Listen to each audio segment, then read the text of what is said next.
The American Old West was a time filled with stories of frontier justice, lawless and legendary figures who straddled the line between heroes and villains. One such enigmatic character who continues to captivate the imagination of historians, storytellers, and the general public is Billy the Kid. Was Billy the Kid a gallant hero, fighting for justice in a land of chaos, or was he a cold-blooded outlaw, responsible for crimes that terrified the West?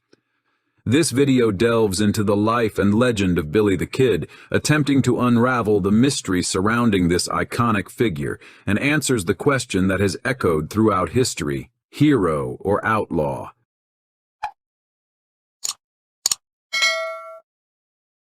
Henry McCarty, alias William Henry Bonney, better known as Billy the Kid, was born on November 23, 1859, most likely in New York City. Although his parents' names are not known for certain, historians believe that his mother's name was Catherine, while his father's name may have been Patrick. History then traces Billy to Indiana in the late 1860s and Wichita, Kansas in 1870. During this period, the McCarty family faced many challenges. Billy's father passed away towards the end of the Civil War, while around the same time, his mother fell ill with tuberculosis and was advised to seek a drier climate for her health. On March 1, 1873, Catherine McCarty married William Antrim, who made the decision to move the family to Silver City, New Mexico. Initially, Antrim worked as a bartender and carpenter, but soon got the prospecting bug and virtually ignored his wife and stepsons. In the face of her husband's financial troubles, McCarty's mother took in boarders to provide for her sons. Despite the more favorable climate in New Mexico, Billy's mother continued to worsen, and on September 16, 1874, she died of her condition. After her tragic passing, Antrim placed Billy and his younger brother Joseph into separate foster homes and departed Silver City for Arizona. At 14, the smooth-cheeked, blue-eyed McCarty was forced to find work in a hotel, washing dishes and waiting tables at the restaurant. The boy was reported to be very friendly. Notably, the manager was impressed by the young boy, boasting that he was the only kid who ever worked for him that didn't steal anything. His school teachers thought that the young orphan was no more of a problem than any other boy, always quite willing to help with chores around the schoolhouse. However, on September 23, 1875, McCarty was arrested for hiding a bundle of stolen clothes for a man playing a prank on a Chinese laundryman. 2 days after Billy was thrown in jail, the scrawny teen escaped, worming his way up the jailhouse chimney. From this point onward, McCarty became a fugitive, eluding the authorities. He eventually found work as an itinerant ranch hand and sheep herder in southeastern Arizona. By 1877, Billy became a civilian teamster at Camp Grant Army Post, responsible for transporting logs from a timber camp to a nearby sawmill. Unfortunately, the civilian blacksmith at the camp, Frank Windy Cahill, took pleasure in bullying young Billy. On August 17th, Cahill attacked McCarty after a verbal exchange and threw him to the ground. In response, Billy drew his firearm and shot Cahill, resulting in Cahill's demise the following day. Once more, McCarty found himself in custody, this time confined to the camp's guardhouse, awaiting the arrival of the local marshal. Before the marshal could arrive, however, Billy escaped. On the run once again, Billy sought refuge in the home of High School Jones in Pecos Valley, New Mexico. Apache raiders had stolen McCarty's horse, forcing him to traverse many miles on foot to reach the nearest settlement, which was Mrs. Jones's house. She nursed the young man, who was near death, back to health. The Jones family grew fond of Billy, granting him one of their horses. Now an outlaw and unable to find honest work, the kid met up with another bandit named Jesse Evans, the leader of a gang of rustlers called the Boys. The kid didn't have anywhere else to go, and since it was suicide to be alone in the hostile and lawless territory, the kid reluctantly joined the gang.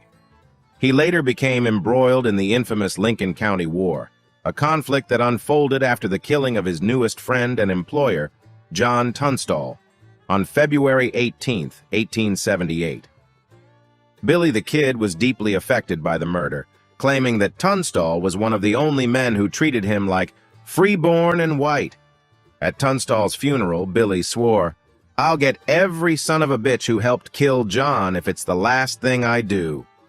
Billy, now a member of the Regulators, would enact revenge by gunning down the deputy who killed his friend and another deputy, and the county sheriff, William Brady, on April 1st, 1878. Now an even more wanted man than before, McCarty went into hiding but turned to stealing livestock from both white ranchers and Apache communities residing on the Mescalero Reservation.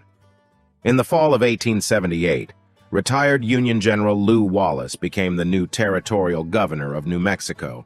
Wallace proclaimed an amnesty for any man involved in the Lincoln County War that was not already under indictment to restore peace to Lincoln County.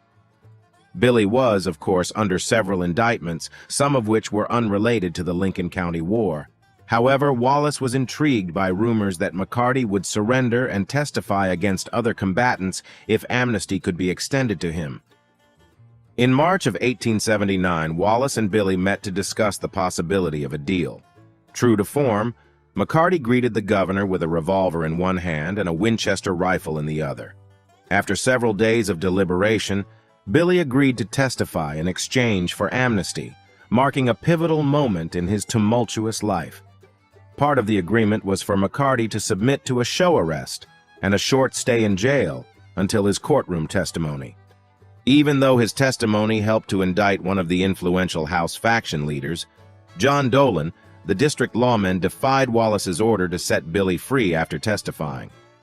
However, Billy possessed exceptional escape skills and managed to slip out of his handcuffs, making a daring getaway.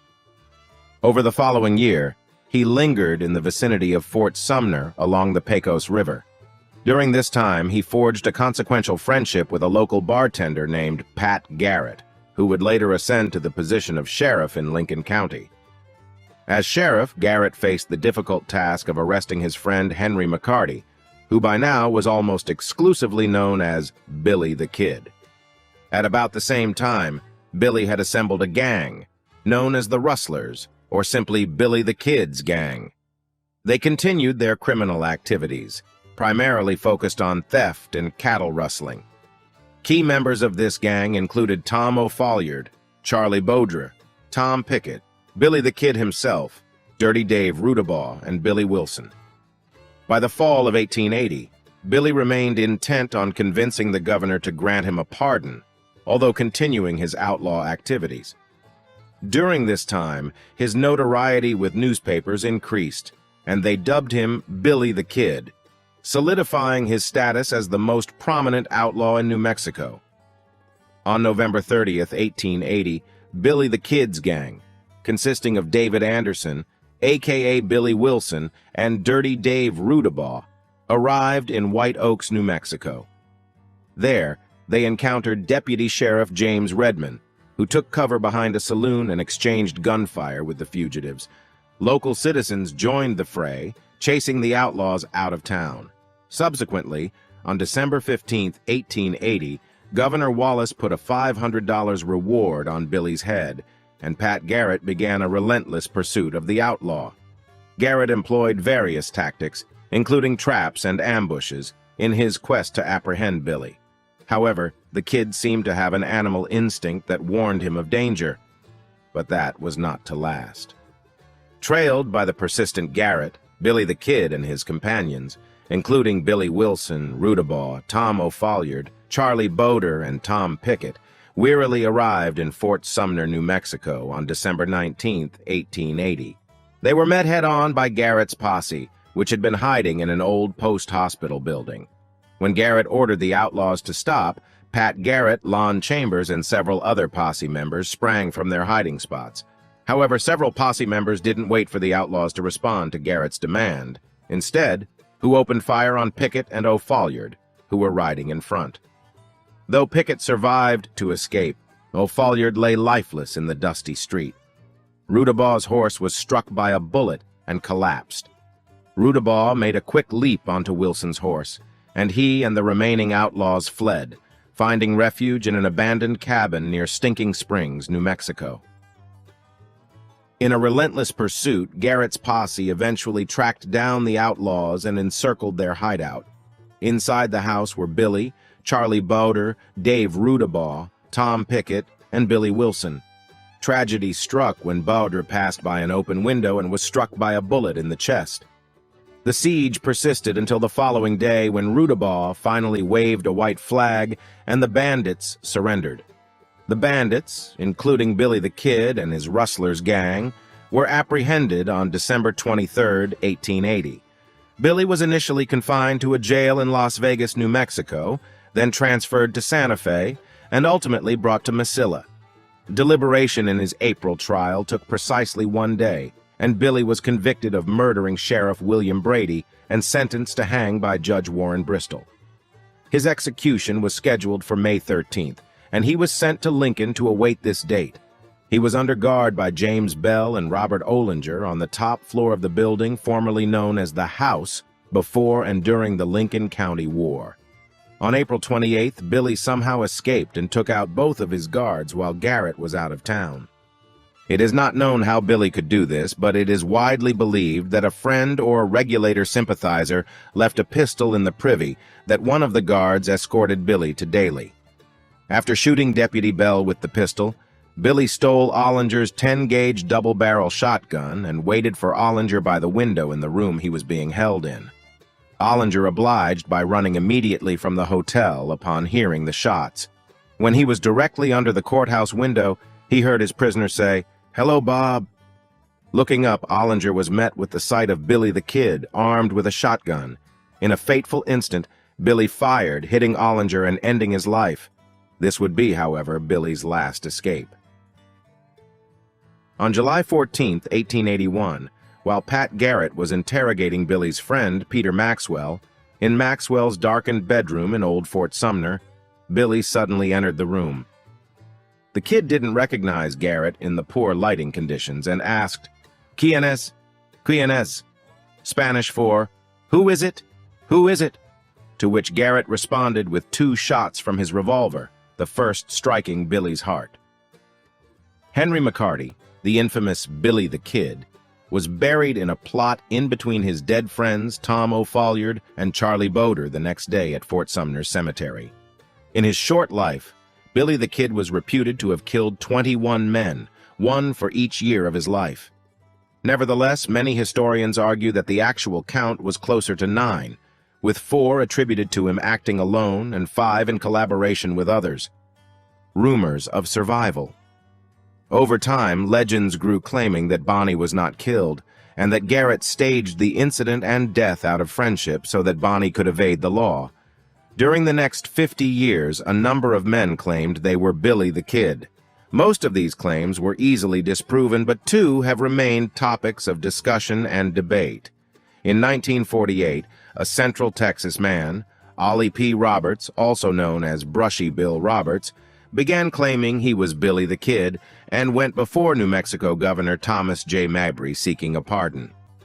Mabry dismissed Roberts' claims, and Roberts died shortly afterward. Nevertheless, Hico, Texas, Roberts' town of residence, capitalized on his claim by opening a Billy the Kid museum. John Miller, an Arizona man, also claimed he was Bonnie.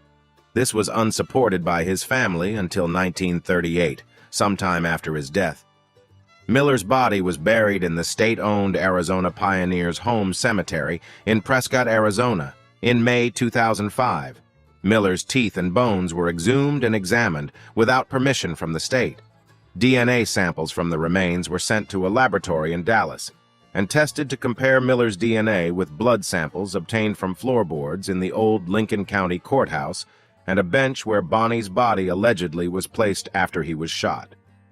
According to a July 2015 article in the Washington Post, the lab results were useless. In 2004, researchers sought to exhume the remains of Catherine Antrim, Bonnie's mother, whose DNA would be tested and compared with that of the body buried in William Bonnie's grave. As of 2012, her body had not been exhumed. Posthumous pardon request.